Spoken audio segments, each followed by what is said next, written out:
जैसे मैंने पहले वक्तव्य में बोला कि अगर मैं आपको पहचानूंगा तो मैं आपके हिसाब से बात करूंगा।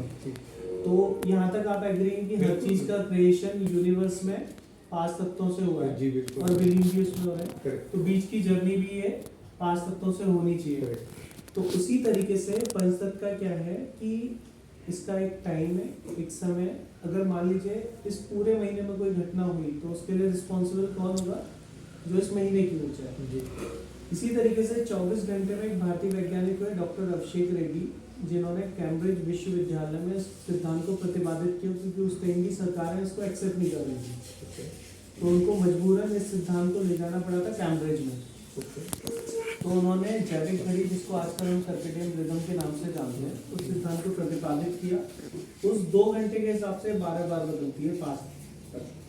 तो उस टाइम पे वो एनर्जी रिस्पॉन्सिबल होगी। अच्छा, वो 5 तक दिन में भी जो है उनकी 12 बार चेंज होते हैं 12 बार चेंज।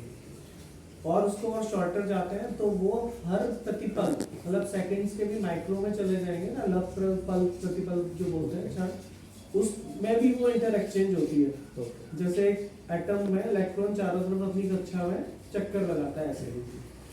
तो अब मुझे कुछ भी नहीं करना, जैसे आपको कोई भी समस्या है तो मेरा फोकस कोई भी बीमारी पे नहीं होगा।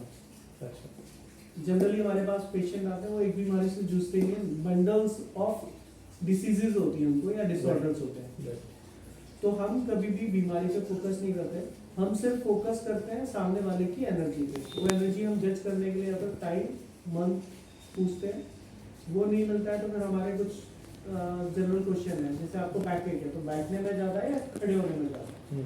खड़े होने में ज़्यादा है या चलने में ज़्यादा है कि सोने में ज़्यादा है? तो आपका जैसे आंसर क्या है? मेरा आंसर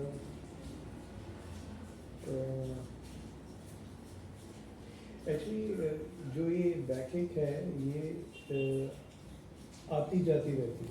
ठीक है, तो इसको ये कहना कि मतलब जब आती है तो वो हर परिस्थिति में जो है वो दर्द करता है ठीक है, और इमोबिलिटी हो जाता है ऑलमोस्ट। जी तो इमोबिलिटी से मेरा तात्पर्य ये है कि जैसे अगर बैक का इशू है मेरा जी, L4 L5 जो है वो डायग्नोसिस है। और जो अल्टीमेट डायग्नोसिस मेरे को काफ़ी पुरानी प्रॉब्लम है। अल्टीमेट डायग्नोसिस इसका ये है कि the muscles around that L4 L5 region has got weakened because of sedentary lifestyle। तो उसके कारण जो है जो स्लिप डिस्क हुआ है उसको तो कुछ नहीं कर सकते हैं, you can operate it, but operation is dicey. तो ऑपरेशन ऐसा बोलते हैं कि नहीं करवाना चाहिए when it comes to back.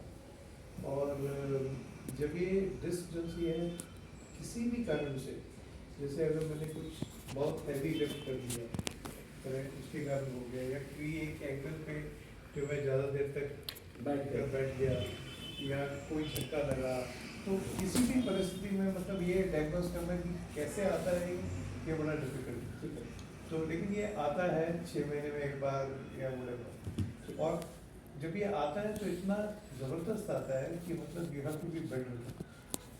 I mean even to go to the toilet also you have to be like in a different posture like this.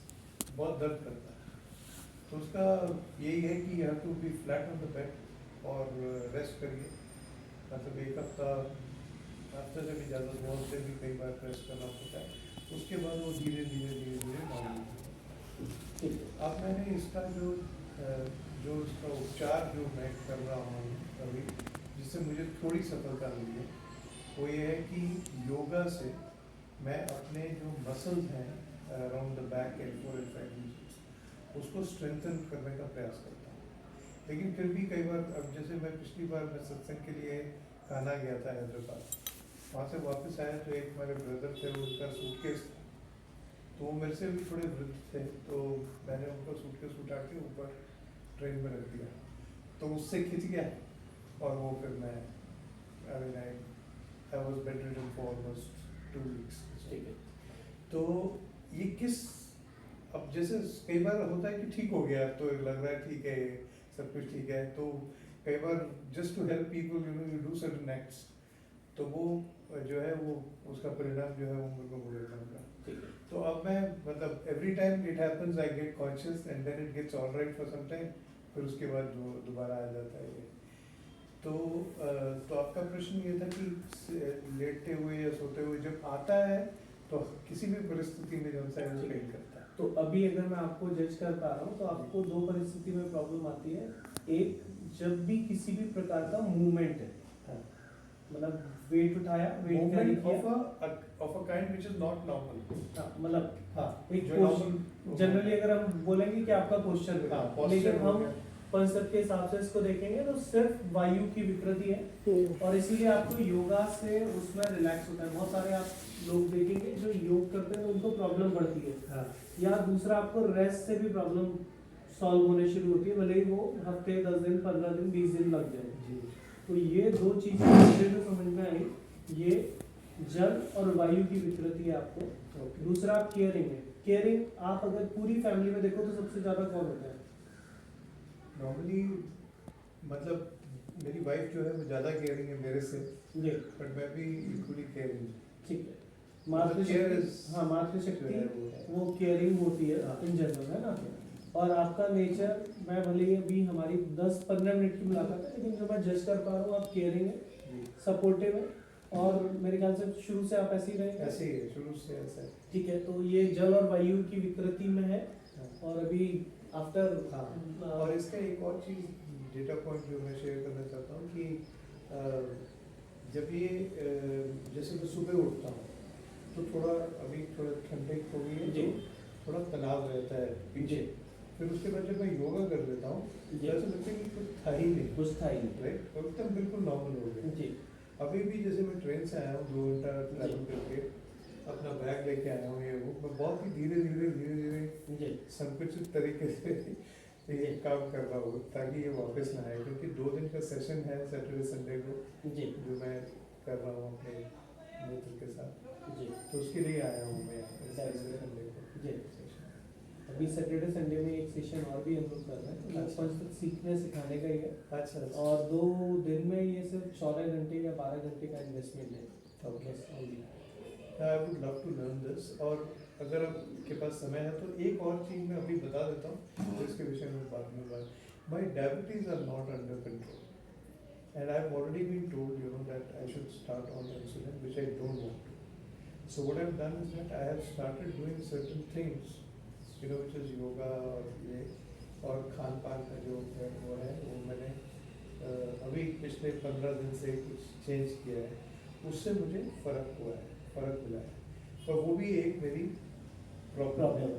और इन दोनों का भी मतलब मे भी डायबिटीज़ के कारण ज़्यादा होता है कि मेरा जो ऊर्जा है मेरे को, वो मेरे को ऐसा लगता है कि मैं बहुत शिथिल हो रहा हूँ जी। तो जितनी ऊर्जा मेरे को लगता है कि मेरे अंदर मतलब मेरी मानसिक और शारीरिक ऊर्जा में प्रोपोर्शन जो है वो संतुलित नहीं है। ठीक है, तो ये मेरा कंसर्न है। दूसरा इसको अगर देखेंगे ना तो ये जो प्रॉब्लम होती है ना स्ट्रेस से होती है। आप ये देखें कि सबसे ज़्यादा थकान तब होती है जब आप दिमागी उलझन में हो। आप हो सकता है शरीर से बहुत मेहनत कर लो, बहुत पसीना आ जाए, लेकिन फिर भी कोई बोलेगा तो आप उठ के चल दोगे। लेकिन एक मानसिक विचार ऐसा आपके दिमाग में आ जाए, मानसिक प्रताड़ना, या कई लोग होते हैं ना जो एग्जाम देते हैं तो एग्जाम पेपर करने के बाद में 3 घंटे के बाद में वो बिल्कुल इतने टायर्ड हो जाते हैं कि अब तो रेस्ट चाहिए प्रॉपर। मतलब वो उन 3 घंटे स्ट्रेस थे। और कुछ लोग ऐसे होते हैं जो 2 घंटे में पेपर किया, 1 घंटे में पेपर किया और मस्त घूमते हैं, कोई स्ट्रेस नहीं है। तो ये प्रॉब्लम आपकी स्ट्रेस है, वहाँ से भी जल है। हाँ, तो स्ट्रेस जो है वो मेरे को लगता है कि रिलेटिवली पहले से कम हो गया। अच्छी बात है, क्योंकि क्योंकि आप योग और मेडिटेशन पे आ गए करने से मेरे को काफी और इस सर्कल में आपको बता दूं जल और वायु में गोस्वामी तुलसीदास जी ने कहा है, क्षितिजल पावक गगन समीरा पंच रचित है अति अधम शरीरा। तो क्षिति माने पृथ्वी, पृथ्वी कंट्रोल करती है जल को। जब किसान पानी लगाता है या डैम बनाते हैं तो किससे रोकते हैं? मिट्टी से। इसी तरीके से जल कंट्रोल करता है आग को। आग लगेगी तो क्या डालेंगे हम? पानी। इसी तरीके से जब हमारे वायुमंडल को शुद्ध करना होता था तो हमारे ऋषि मुनि क्या करते थे?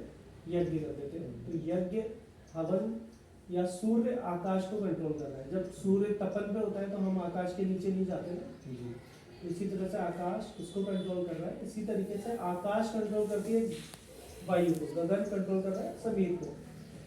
जब यहाँ से कोई भी तूफान उठता है 1000-2000 किलोमीटर थोड़ी 200 किलोमीटर 400-500 किलोमीटर चलता है, डिस्टेंस ट्रैवल करता है तो वो कमजोर पड़ जाता है।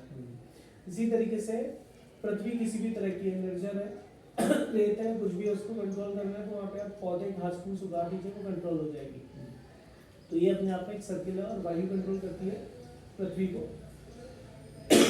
तो इस तरीके से आपकी जो जल और वायु है उसका कॉम्बिनेशन बन रहा है वायु के साथ, पृथ्वी के साथ सॉरी। तो पृथ्वी के साथ बनने की वजह से वो दोनों को बैलेंस कर पा रहा है, इसलिए आपको योगा फायदा दे रहा है।